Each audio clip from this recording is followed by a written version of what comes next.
Imagine an election campaign full of ideas, thoughtful debate, some respectful to and fro without going to the lowest common denominator. Perhaps that would engage more voters to turn out at the polls. Hello and welcome to Unpublished TV. I'm Ed Hand.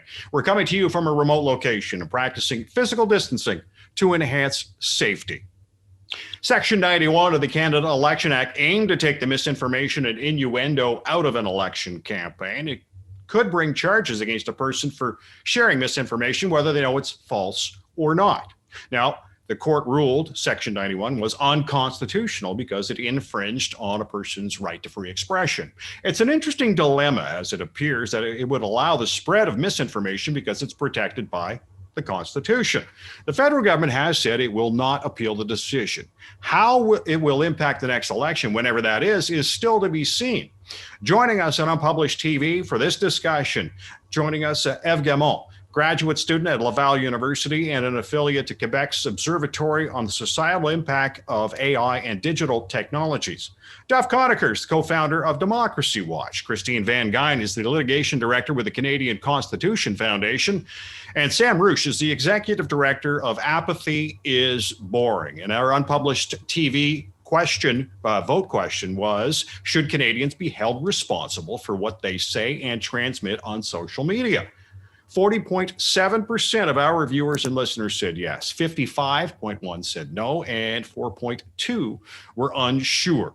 Now let's go around the panel and discuss the results of that first. Ev, I'm going to say, I see 40% of Canadians feel that we should be responsible for what we post and transmit on social media. Are you surprised that number is around 50, or do you think it would have been higher? It's a tough question. I don't know exactly how I would have answered personally. Well, we are responsible for our actions. Should we be more responsible? That was basically the question. And it's a tough question. I'm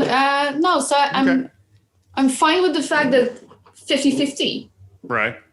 What do you think? What do you think, Sam?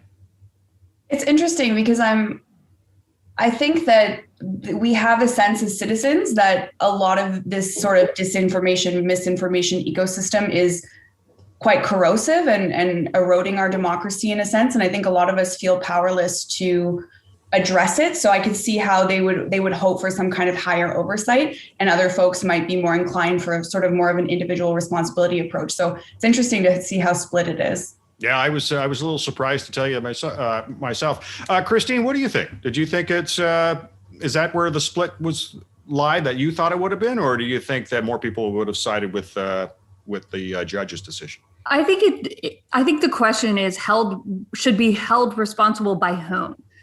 Should you be held responsible by the government? Should you be held responsible by unelected bureaucrats at Elections Canada? Should you be held responsible by your peers? Certainly, if you post false and defamatory statements during an election period, you're subject to civil penalties by the people you've defamed. Certainly, if you post racist or sexist or homophobic statements on social media, you'll be held responsible by your peers, by the people who view those comments and think poorly of you. But should we have unelected bureaucrats determining whether or not you should or shouldn't have posted something?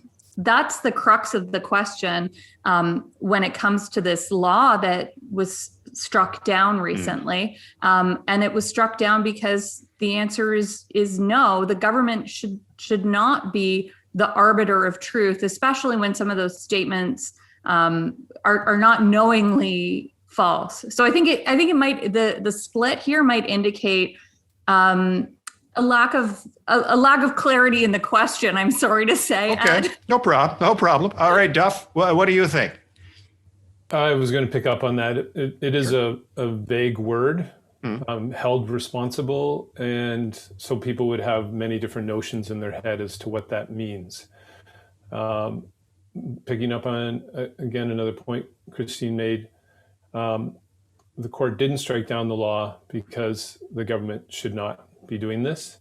The judge actually said that false claims during elections undermine democratic elections and our democracy overall. The question is, as Christine said, how to do it, how to have the rule and how to have the rule enforced. And Democracy Watch's proposal is have a very simple blanket rule, no false claims by anyone, including by candidates and party leaders and others trying to convince voters to vote for them by baiting them with false promises and other false claims. And then I don't want the government ruling on those complaints and issues of false claims either. We need a fully independent commission to do it, because if it's the government handpicking a watchdog, they're going to pick someone who's going to favor the ruling party in those decisions, and that would not be good for elections either. But we need a rule for false claims about candidates and by candidates, and we need enforcement of that rule to discourage it. The libel and defamation law is not enough to stop those things from undermining fair and honest elections. What do you think, Ev? We've heard that, we've got libel laws, we have slander laws, defamation laws. Is that enough right now, or do we need something like Section 91?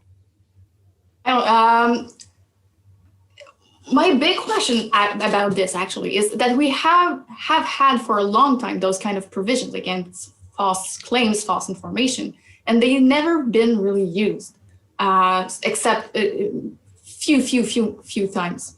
And is the reason why they have never really been used is because it was enough to scare people and for them not to do those false claims, or that this is not the right way to prevent disinformation? And this is my question, the question that I would love to ask Duff. How do you deal with the fact that those provisions were never really used? We have Section 91.1 since 1908 in various forms, but the same kind of thing, or the prohibition against fake news that has been struck down in Zundel.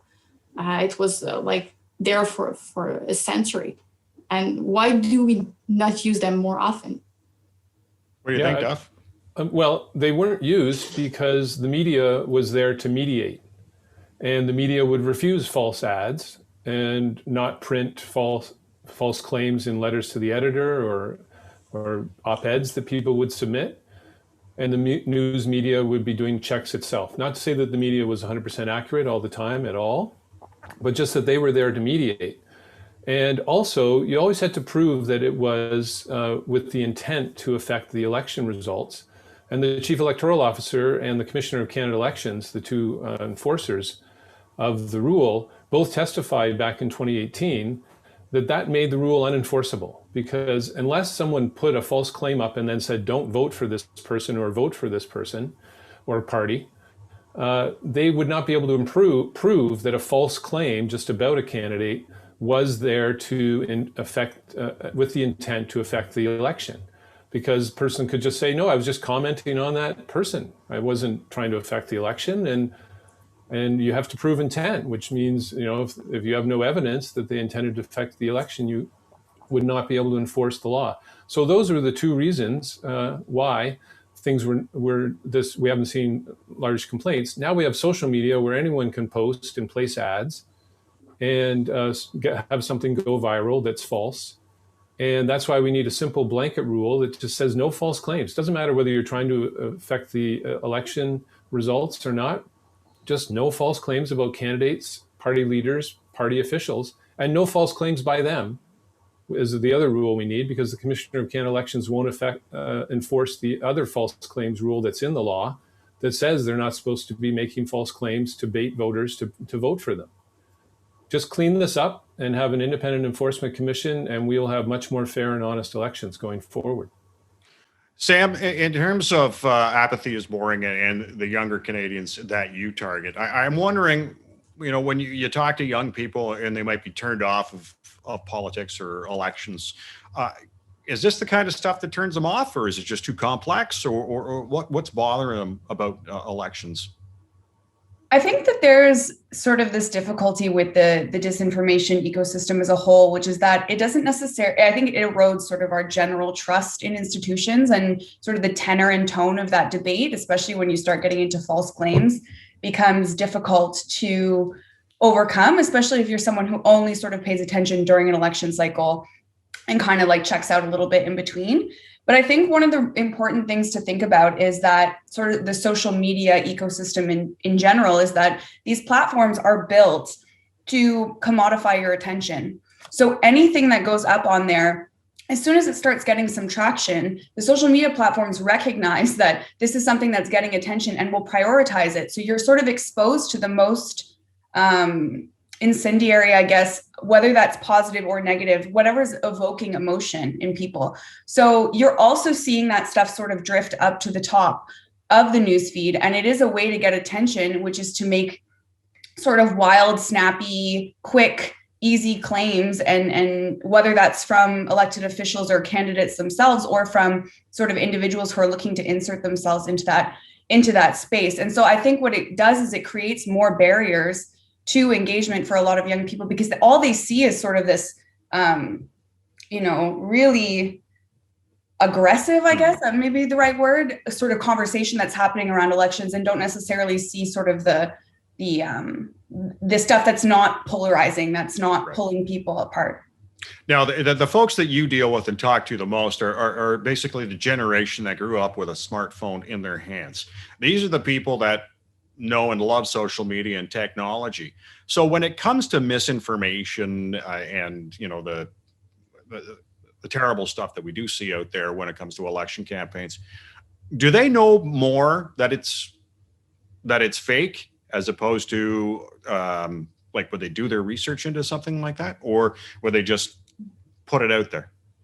I think it's interesting because the idea of sort of facts versus opinions, I think, is really important in this context. Pew did a study a few years ago that showed that by and large, young people are far better at differentiating a fact from an opinion.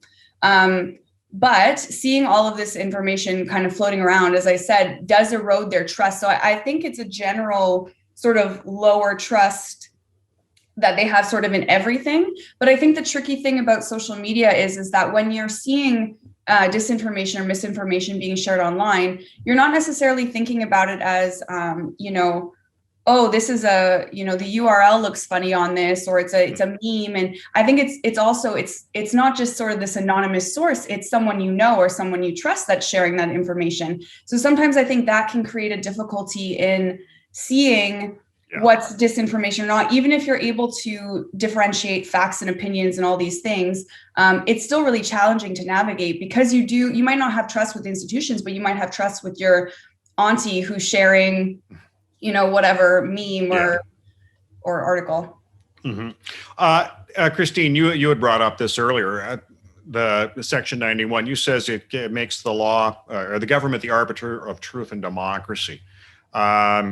Would that not be up to the judge, and not necessarily, as you mentioned, the bureaucrat or the government? Under Section 91, it's up to the election commissioner. So in our view, the government is not the appropriate arbiter of truth. The way this law, just to take a step back, the way this law worked was it created a punishable offense for someone to share false information about a candidate for election or a person associated with a candidate or political party without defining what false information is. It was about different categories of facts. So a person's education, a person's career, criminal records, things like that, their place of birth. If you made a false statement about some of those issues for this group of people, you could be sentenced to prison and subject to a fine of up to $50,000. And there was no requirement that the person sharing the information know that information is false. And it was on that ground that the judge struck down the legislation, because as Sam mentioned, you might see your auntie, it's always your aunt, isn't it? Yeah, always. sharing something on Facebook that turns out to be untrue. And she doesn't know that that's not true. She thinks that that's true. I don't want her to be subject to a term of imprisonment or a penalty of $50,000 because of some ignorance. I think many of us have probably unknowingly shared things that turned out to be false. I mean, I remember during the last election campaign, I thought that Andrew Scheer was an insurance broker. Yeah. Turns out he wasn't. And that would have triggered this legislation because it had to do with his professional credentials. So on these grounds, not only is the government not a good arbiter of truth, they're not an appropriate arbiter of truth, and the absence of a knowledge requirement is what ultimately led to this legislation being struck down, which in my view is a great thing for democracy. Ev, the word, and Christine brought it up, the word knowingly was taken out when this was brought up, and then obviously it's been ruled as unconstitutional. I'm wondering, why doesn't the government just rewrite the legislation? Any idea why? There were many, many, many more questions. If the judge could have added knowingly, and the litigation would have come, there were other issues with the law. The fact that some words were vague. So there was too much questions to be asked, and it would have been. It's not the job of a judge to rewrite an entire provision to make it constitutional. And the other questions were really more in the. It was a matter that had to be dealt with by the parliament. So even if the word knowingly was there, we would still have the question: should we have an exception for satire? So no, the judge cannot add this exception. We would still have the question to what means an offense. What is an offense? It's not completely clear what it is. So there were too many questions in this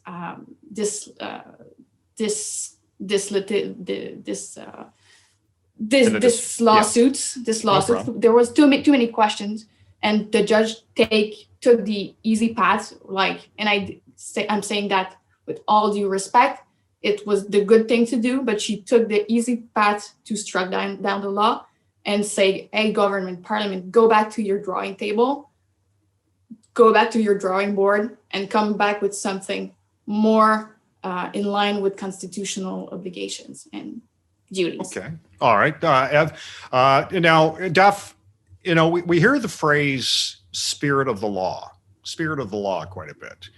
Would that not have a place here? You mean in terms of the analysis of Section 91 that the judge undertook? Yeah. Somewhat, except that there are other false claim provisions in the law. You can't claim you're a returning officer or election Canada official, for example. And all of those sections included the word knowingly, making that false claim. So then the government was saying, well, we took out the word knowingly in this Section 91, but it doesn't mean anything because you still have to prove intent, that it intended to affect the election with your false claim.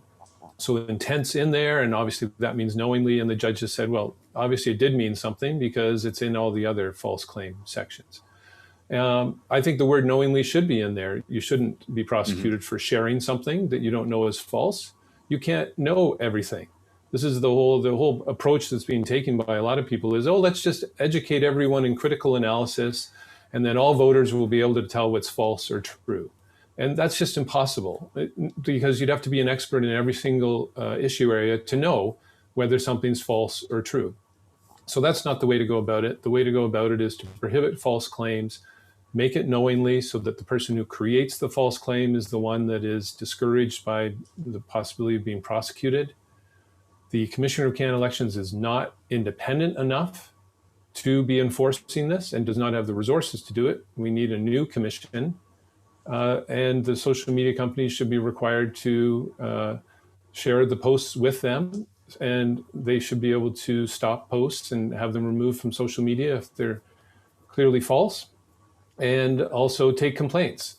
And they need to be ruling in real time because while no one's going to be able to stop the false claim that goes viral the day before the election, they should be able to have the resources and the powers to stop and remove false claims from social media during election campaign periods so that they are removed and are not going viral. We can't leave it to Mark Zuckerberg as head of Facebook and Jack Dorsey as head of Twitter to be self-regulating on this. That's very dangerous.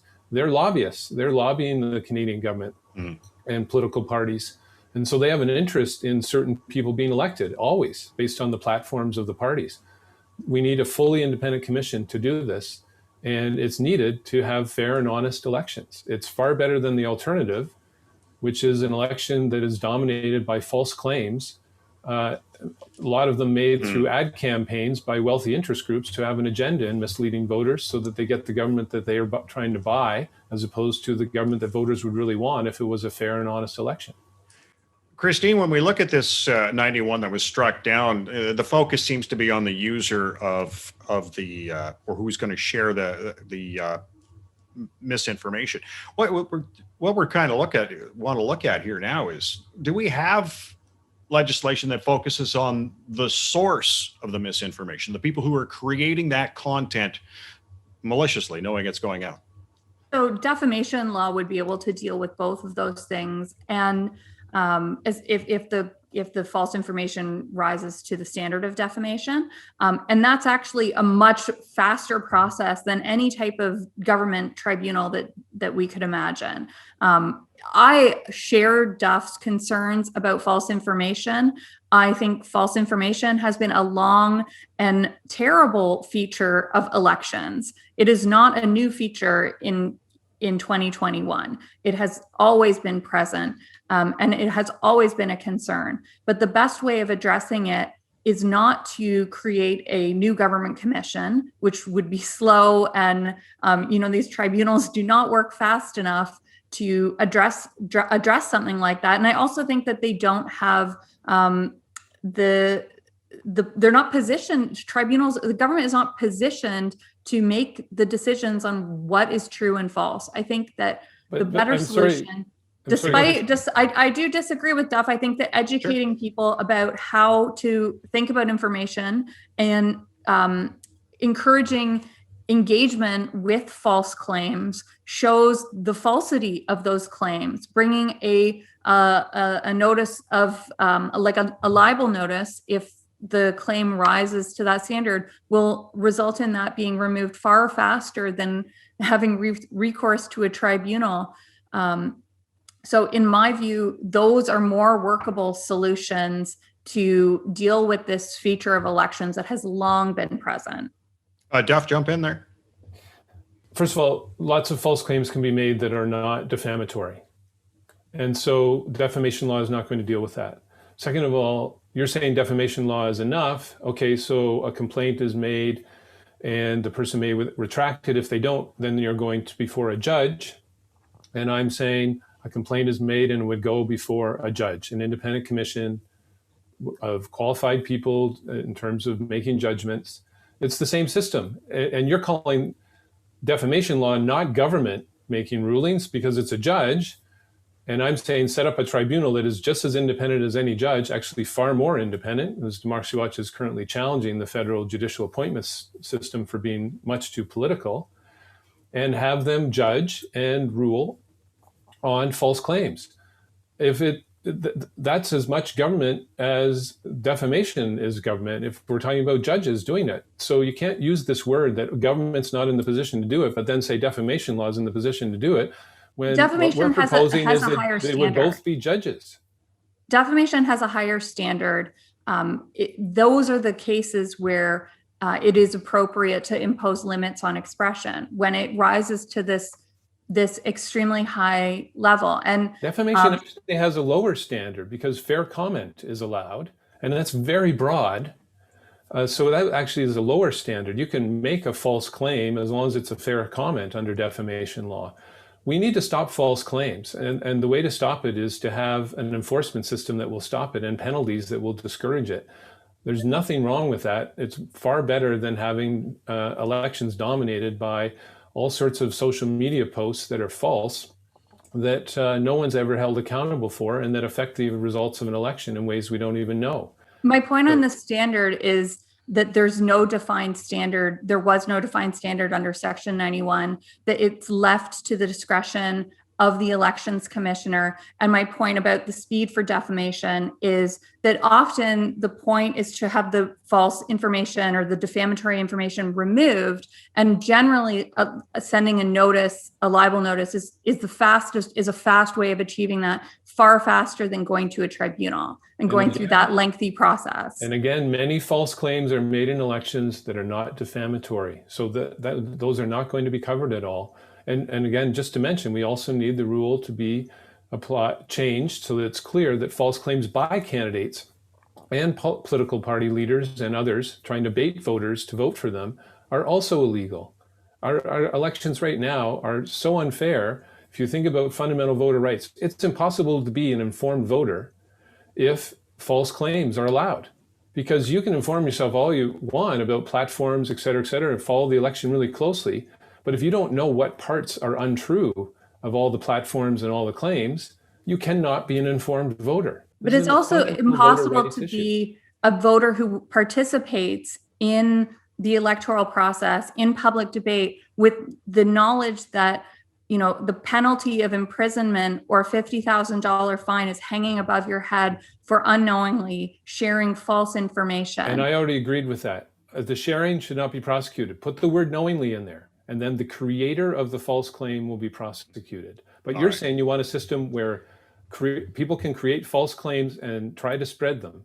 And I don't want people to create any false claims. I just think that it's not the role of the government. It's not the government decide what is true and false. They have, throughout just the pandemic, they have shown an inability to differentiate true from false. I mean, just thinking back to the beginning when we were told masks are terrible and now we're told masks are great. I wear a mask. I think they are great. But there was a lot of information that was coming from the government that shifted over the course of this last year. I don't want to leave this decision-making about what's true and false in the hands of the government. But you want to leave it in the hands of a judge. And I'm saying leave it in the hands of a judge. So is a judge government?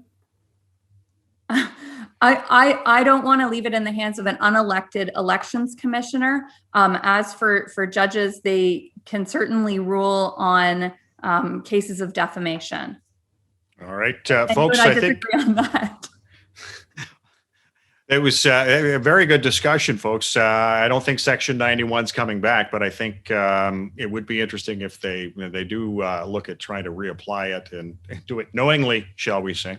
But I want to thank everybody for joining us for today's Unpublished TV. Yves Evgamont is a graduate student at Laval University and an affiliate to Quebec's Observatory on the Societal Impact of AI and Digital Technologies. Duff Conacher, co-founder of Democracy Watch. Christine Van Geyn is the litigation director with the Canadian Constitution Foundation. And Samantha Roosh is executive director of Apathy is Boring. Coming up on the next Unpublished TV, we'll take a look at the possibility of a spring election. Who wants one? Thanks for watching Unpublished TV. Stay safe. I'm Ed Hand.